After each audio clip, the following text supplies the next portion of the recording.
ಮುಡಿಪುವಿನಲ್ಲಿರುವ ಸೂರಜ್ ಪದವಿ ಪೂರ್ವ ಕಾಲೇಜು ಮತ್ತು ಜ್ಞಾನದೀಪ ಶಾಲೆಯಲ್ಲಿ ಶಾಲಾ ಕಾಲೇಜಿನ ವಾರ್ಷಿಕ ದಿನಾಚರಣೆಯ ಪ್ರಯುಕ್ತ ನಡೆದ ವಿವಿಧ ರೀತಿಯ ಆಟೋಟ ಹಾಗೂ ಸಾಂಸ್ಕೃತಿಕ ಸ್ಪರ್ಧೆಯ ಪ್ರಶಸ್ತಿ ಪತ್ರಗಳನ್ನು ವಿತರಿಸುವ ಕಾರ್ಯಕ್ರಮವು ನಡೆಯಿತು. ಕಾರ್ಯಕ್ರಮವನ್ನು ಪ್ರಾರ್ಥನೆಯೊಂದಿಗೆ ಆರಂಭಿಸಲಾಯಿತು. ಎಲ್ಕೆಜಿಯಿಂದ 4ನೇ ತರಗತಿವರೆಗಿನ ಸಾಂಸ್ಕೃತಿಕ ಹಾಗೂ ಆಟೋಟ ಸ್ಪರ್ಧೆಗಳಲ್ಲಿ ವಿಜೇತರಾದ ವಿದ್ಯಾರ್ಥಿಗಳ ವಿವರವನ್ನು ತೇಜಶ್ರೀ, 5ನೇ ತರಗತಿಯಿಂದ 7ನೇ ತರಗತಿವರೆಗಿನ ವಿಜೇತರ ಪಟ್ಟಿಯನ್ನು ಆಶಲತಾ, 8ರಿಂದ 10ನೇ ತರಗತಿವರೆಗಿನ ವಿಜೇತರ ಪಟ್ಟಿಯನ್ನು ಭವ್ಯಜ್ಯೋತಿ ಹಾಗೂ ಪ್ರಥಮ ಪಿಯುಸಿ ಮತ್ತು ದ್ವಿತೀಯ ಪಿಯುಸಿಯ ವಿಜೇತರ ಪಟ್ಟಿಯನ್ನು ಶ್ವೇತಾ ಅವರು ವಾಚಿಸಿದರು. ಕಾಲೇಜಿನ ಅಧ್ಯಕ್ಷರಾದ ಡಾ. ಮಂಜುನಾಥ್ ಎಸ್ ರೇವಣ್ಕರ್ ಅವರು ವಿಜೇತ ವಿದ್ಯಾರ್ಥಿಗಳಿಗೆ ಪ್ರಶಸ್ತಿ ಪತ್ರಗಳನ್ನು ಹಾಗೂ ಪದಕಗಳನ್ನು ವಿತರಿಸಿ ಗೌರವಿಸಿ ಶುಭ ಹಾರೈಸಿದರು.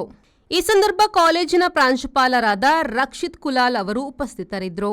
ಕಾರ್ಯಕ್ರಮವನ್ನು ಕನ್ನಡ ಉಪನ್ಯಾಸಕಿ ರಚನಾ ನಿರೂಪಿಸಿದರು. ಪ್ರೇಮಾ ಅವರು ಧನ್ಯವಾದ ಸಮರ್ಪಿಸಿದರು. ಬ್ಯೂರೋ ರಿಪೋರ್ಟ್ ವಿ4 ನ್ಯೂಸ್ ಮುಡಿಪು.